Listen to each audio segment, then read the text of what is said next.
अच्छा, secular party तो कांग्रेस भी कहती है कि वो सेकुलर पार्टी है। उधर जो है वो जो टीआरएस से बीआरएस मैं बनी है वो भी आज किसी सेकुलर पार्टी है। उधर जो है एआईएमआईएम वो कहते हैं मैं सेकुलर एक पार्टी जिम्मेदारी है। की बात कहना हाँ, चाहता हूं। जी। मैंने 9.5 साल इख्तिदार में रहा, मगर कभी किसी पर तनकीद नहीं किया हूं। कभी कोई पॉलिटिकल पार्टी पे आज भी किसी पे तनकीद नहीं करना चाहता हूं। मगर हमारा हशर बनाने वाले कौन है ये देखिए। हम हमारी स्टेट के तक देखिए या हिंदुस्तान में देखिए, मुसलमान आज़ादी से पहले बहुत खुशहाल और मालदार थे। हमारी स्टेट में नवाब और जागीरदार हुआ करते थे। यहाँ पर भी वही हशर होगा जिसके पास मैं कुछ दिन पहले अभी अभी एमएलए संबली में बेलमपल्ली गया था।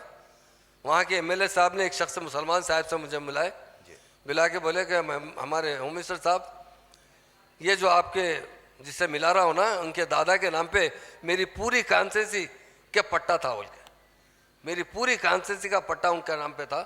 तो ऐसे थे मुसलमान। आज एक घर में रहने के लिए इतनी ज़मीन मैसर नहीं है मुसलमानों के लिए। ये क्यों बने हालात?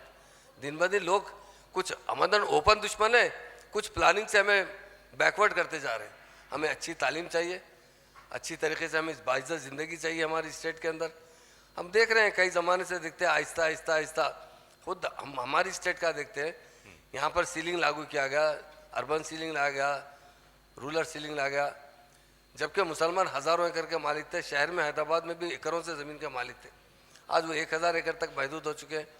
जिसके पास 10,000 5,000 एकड़ का पट्टा था, क्योंकि मैं भी रेवेन्यू मिनिस्ट्री कर चुका हूँ, वो सिर्फ उन्हें 51 एकड़ पर ला दिया गया।